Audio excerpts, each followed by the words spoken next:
911 emergency. Hey, it's 916234. Yes, sir. I need you to get ambulance out to Donner Park, right here in Seward. It's the pickleball courts.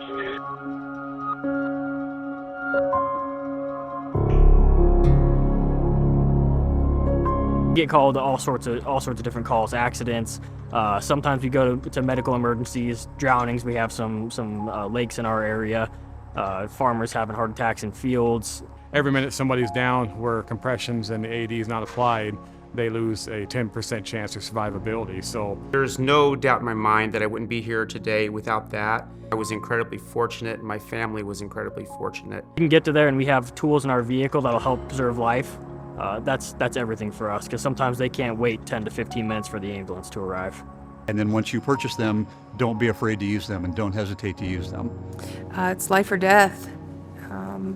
Those seconds in between the fire department getting there or EMS before we do matter to try to get that heart pumping again or get a shock in them. Your chance of survival is 10% every minute. The ones we're supplied with, they're extremely easy to deploy. Basically, and like in the situation I was in, as soon as I got on scene, grabbed it out of my car, opened the AED, put the 2 pads on, and then followed the commands from the AED. You're going through a cardiac arrest, you need to get an AED hooked to them within a few minutes. You know, prior to the DHHS grant, we only had just a small handful of AEDs on the police cruisers, so it was a little bit of hit and miss. But now after the grant, we've got nearly 190 AEDs on the police cruiser, so they're everywhere. We used to only have 3 AEDs for our whole patrol shift, so it would determine who would get dispatched to calls. And now that we have one in each of our cars, it helps out quite a bit. That anybody in that patrol area can get to that call with those AEDs. The remote areas, we're often the first on scene. Fire and EMS can be, up to 15 minutes out depending on the area. And we're usually first on scene, especially if it's at the lakes. And then we kind of access it. And if we need to, we'll use the AED. Usually just open it up, and then it's kind of voice activated on what you need to do. If you're the first on scene, you're that sole resource until more help arrives, and it might be 10, 15 minutes. It was a Sunday morning, and the call came out, possible stroke victim at the pickleball court. What I do remember is I was playing in a pickleball tournament in Seward, Nebraska, and I think between games I went to sit down and grab a bottle of water and an orange, and that's really the last memory that I have. I was thinking, I can't believe this is happening. Just trying to get her to wake up or stop, Amy was sitting alert. next to Mike in their chairs.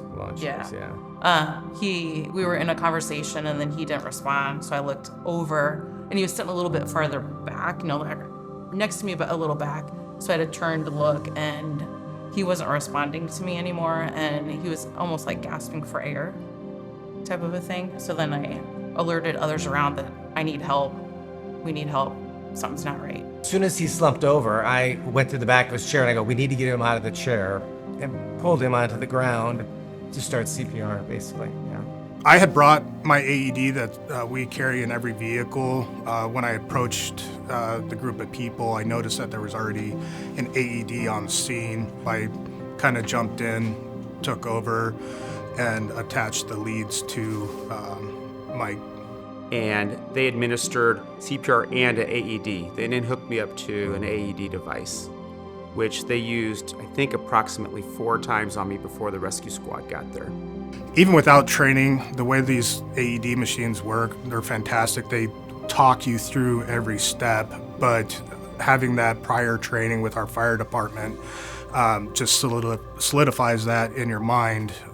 This is what I need to do. These are the steps to take. And then just the combination of everything that everybody did there to make it work it all just came together, and I was incredibly fortunate, and my family was incredibly fortunate that I'm able to sit here today and do this interview. And without every one of those pieces of the puzzle coming together, I don't believe there's any way that I would be here today. The call comes into the 911 center. Our dispatchers are trained to recognize cardiac arrest based on the information that's provided by the caller. They initiate bystander CPR, which is the first bridge to our arrival as trained EMS personnel. But what makes the system even better is when we have law enforcement officers that are not only trained in CPR, but also trained to use their AEDs. We arrive on scene, and then it goes from first responders to the hospital. After hospital, it goes to the rehab. Us partnering with fire and EMS in this together, I think, is huge. That way we're all on the same page, and best chance of survival for an individual. Being a rural area, we work very closely with our allied agencies, with other police, fire, and EMS. Here in Lincoln, we have a lot of resources thrown rather quickly at cardiac arrest. We have our law enforcement partners, our dispatch, as well as our fire department. We have 2 suppression units, an ambulance, a supervisor, and like I said, the law enforcement personnel. We also have a public service announcement as far as a Pulse Point app on our phones. So if we have bystanders who are in a public facility, they'll be alerted too, so that way we can get the public there to help out and get people to do compressions that much quicker.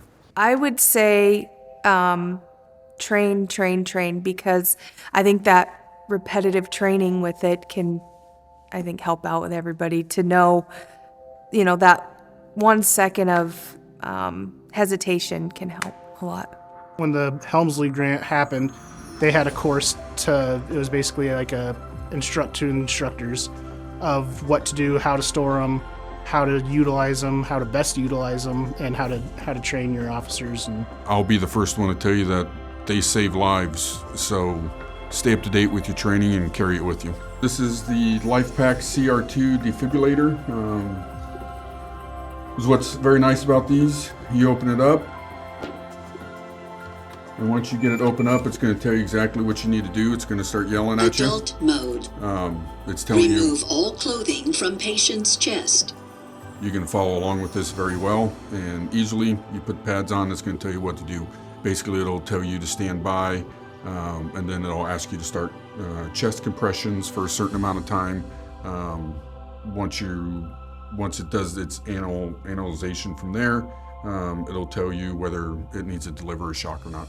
Last year at Lincoln, we had an overall survivability rate of witness cardiac arrest was right around 50%, and our overall survivability was just over 20%, which is double the national average. And a huge contributor to that was the fact that we had AED usage, and we had 75% of our cardiac arrests in Lincoln bystander CPR, and about 30% of those AEDs were applied. I believe the Nebraska State Patrol's been successful with the AED program, just with the training they provided us, the ease of use for them, and the forward thinking on giving all the troopers access to AEDs to have them in our car.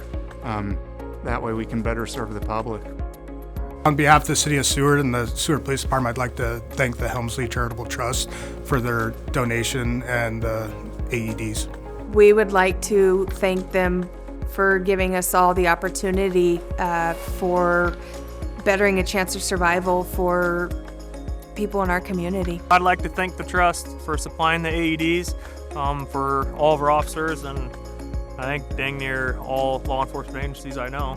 I want them to know that they can go to sleep at night knowing that they've literally saved lives within communities of loved ones.